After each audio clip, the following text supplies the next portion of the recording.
सो भाई स्वागत है आप सबका एक और नई वीडियो में। तो आज हम बात करने वाले हैं निफ्टी की। तो एज यू ऑल नो कि आज तो छुट्टी थी मोहर्रम की मार्केट की। तो जो बैंक निफ्टी की एक्सपायरी थी वो ऑलरेडी ट्यूसडे को हो चुकी है और मैं उस चीज़ से अवेयर नहीं था। मैं भूल ही गया था कि यार मोहर्रम की छुट्टी आनी है।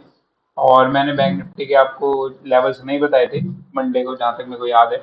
बट कोई नहीं यार, मैंने भी निफ्टी, फिर निफ्टी और निफ्टी दोनों में लेवल्स लगा लिए थे। बट मेरा भी कोई खास डे रहा नहीं था, एसएल डे ही रहा था मेरा अभी ये भी। कुछ छोटी छोटी मिस्टेक्स हो रही हैं जो कि मेरे को पता है कि नहीं होनी चाहिए, बट हो रही हैं फिर भी। और मैं कोशिश कर रहा हूँ कि उनको मैं ठीक करूँ और नेक्स्ट टाइम से वो मिस्टेक्स ना हो। तो मैं यार एक आपको एक छोटी सी और बात बताना चाहता था कि ये जो छोटी मिस्टेक्स होती है ना, बेसिकली साइकोलॉजिकल मिस्टेक्स होती है। ठीक है, तो साइकोलॉजिकल मिस्टेक्स को ठीक करने का सबसे बेस्ट तरीका है यार, अपना जर्नल बनाओ। पता है क्या होता है? अगर मैं आपको अपना बताऊं तो मैंने जब जर्नल स्टार्ट की थी बनानी, तो उससे पहले मैं बहुत साइकोलॉजिकल मिस्टेक करता था, बहुत। ठीक है, कहीं भी ट्रेड लेना। फिर ना अभी क्या हुआ, मैंने पिछले कुछ महीनों से जो ट्रेड्स लिए हैं वो सारे के सारे ना बिना जनरल मेंटेन कर लिया, मतलब कोई जनरल पे कुछ लिख नहीं रहा। तो जब आप जनरल लिखोगे ना, तो जनरल लिखने से क्या होता है, आपको पता रहेगा कि अब अगर आपने कोई उल्टा ट्रेड लिया तो आपको उसमें लिखना पड़ेगा कि मेरी गलती थी इसलिए मैंने ये ट्रेड लिया। तो जब आप वो लिखते हो तो एक गिल्ट आता है। तो इसीलिए जनरल मेंटेन करना अच्छा है। तो उस गिल्ट के चक्कर में ना आप कभी ट्रेडिंग लेते हो। तो ये चीज मैंने एक सीखी थी जनरल बनाते बनाते। बट मैंने अभी लास्ट जो दो ट्रेड्स ये लिए हैं, दोनों में अपनी कोई जनरल मेंटेन नहीं करी। और मैंने ट्रेड लिया सही था, बट मेरा कोई 100% श्योरिटी नहीं थी इस ट्रेड में कि मेरे को लेना चाहिए। मतलब 100% मेरे को ये नहीं पता था कि हाँ भाई इसने कंफर्मेशन दी है। मैंने बस ले लिया ट्रेड, क्या रही निकल ना जाए। कहीं ना कहीं मेरे को लग रहा है मेरी साइकोलॉजी वो थी। पहला ट्रेड ऐसे गया, और दूसरा ट्रेड मैंने क्यों लिया कि क्या पता इससे मेरा कुछ बन जाए और मेरा लॉस कम हो जाए। तो ये चीज अगर आप जब जर्नल में लिखा होगे ना, तो आपके उसके बाद लॉसेज होने बंद हो जाएंगे। अगर मैं अपनी जर्नल दोबारा स्टार्ट कर रहा हूँ, and I want you guys to start your journal also. Like अपनी मतलब पहली बार भी अगर बना रहे हो तो बनाओ ढंग से। ज्यादा बात है जर्नल कैसे बनाते, तो कुछ नहीं करना होता है यार। आज की डेट डालो, डे डालो, किस और ये डालो कि भाई आपने किस में मतलब क्या करना चाहते हो, जैसे प्री मार्केट रूटीन। तो प्री मार्केट रूटीन में मैं क्या लिखता था कि भाई take trades on your strategy and wait for the confirmation. और क्या लिखा करता था, हाँ मैक्स एसएल कितना होगा, कितने परसेंट का आपका एक्सेल एसएल होगा, और पर ट्रेड आपका एसएल क्या रहेगा, और टोटल डे का एसएल क्या है। वही चार चीजें ही होगी आपकी। ये चार चीजें लिखा करता था मैं। ठीक है, और no over trading. No over trading हमेशा लिखना, सबसे पहला पॉइंट। और उसके बाद अपना स्टार्ट करना है, ये था आपका प्री मार्केट रूटीन। अब है आपका ड्यूरिंग मार्केट रूटीन।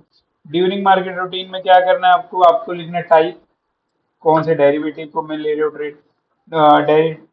डेरिवेटिव में ले रहे हो तो एफ एन ओ लिख दिया जैसे। फिर आप लिखोगे कि उसका नेम क्या है, निफ्टी 50।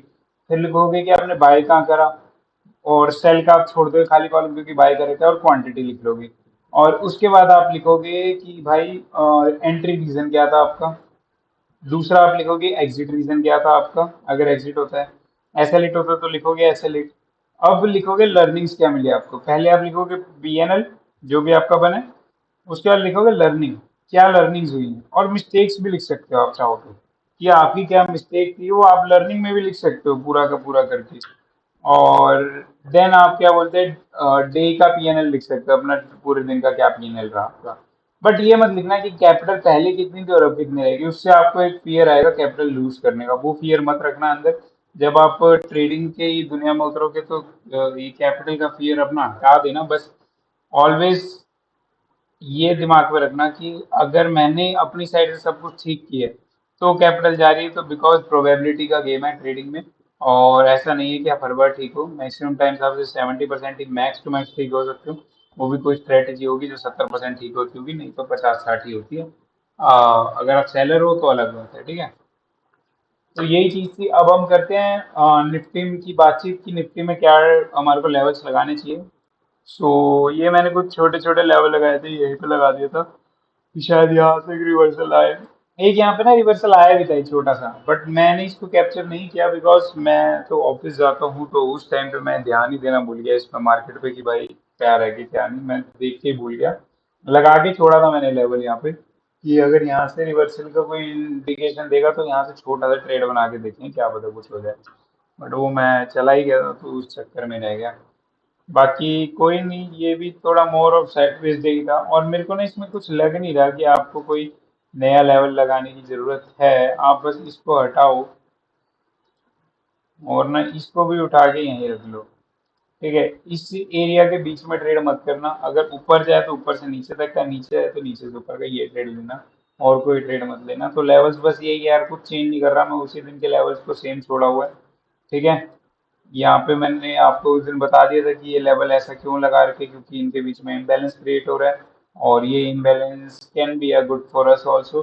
सो इसलिए यहाँ पे कहीं ना कहीं ट्रेड बनने के चांसेस हैं, और कुछ भी हो सकता है। तो आप इस एरिया से इस एरिया के बीच में कहीं से भी रिवर्सल मार्केट ले सकते हैं। तो ये चीज़ मैंने आपको बताई थी। तो आज के लिए मेरे को लगता नहीं और कोई लेवल निकालने की बहुत ज़रूरत है, और मेरे को कहीं जाना भी है, तो इसलिए भी मैं लेट हो रहा हूँ। तो बस इतना ही बहुत है यार, कुछ भी करने की जरूरत नहीं है आपको। बस ये जो लेवल्स पहले थे उसमें थोड़ा सा चेंज करके मैंने इस लेवल को ऊपर उठा के रख दिया मेन पे, कि मतलब आपको बीच में कहीं ट्रेड नहीं लेना, क्योंकि ऑलरेडी मार्केट इस जोन के अंदर ना साइडवेज रही है, तो साइडवेज मार्केट में ट्रेड लेने का फायदा नहीं है। ठीक है, तो यहीं ट्रेड लेना, नहीं तो नीचे ट्रेड लेना, बट यहाँ कोई नहीं, यहाँ से ऊपर के लिए, ऊपर से नीचे के लिए ट्रेड बनाने हैं। ठीक है, बस इतना ही, और मेरे को नहीं लगता कहीं और हमारे को लगाने की जरूरत है, क्योंकि अभी अगर मार्केट साइडवेज खुलती है तो कैन बी अ पॉसिबिलिटी यहाँ से लग के बाउंस बैक करे। अगर ऊपर खुलती है तो can be a possibility retracement आए, नीचे आए। तो आप कहीं भी ट्रेड अपना बना सकते हो। और ये काफी डिसेंट लेवल्स लगे हुए हैं, डिसेंट इनके बीच में गैप है, जो आप क्या बोलते हैं कवर कर सकते हो। ये देखो, अगर आप एक गैप देखो तो 105 पॉइंट का है, इसका भी लो देखो तो 68 पॉइंट का एटलीस्ट, तो आप अच्छा खासा कवर कर सकते हो इसमें। तो बस यही ट्रेड है, एकदम सिंपल रखेंगे हम इसको। और कल निफ्टी की एक्सपायरी है, तो गाइस बेस्ट ऑफ लक सबको। और आई होप आपका दिन कल अच्छा जाए, एंड आपको लर्निंग मिले, एंड आप कल से अपनी जर्नल स्टार्ट करो। ठीक है, तो if you guys like this video, so do comment, और like the video, and share the channel, and share the video, and subscribe the channel. Thank you guys.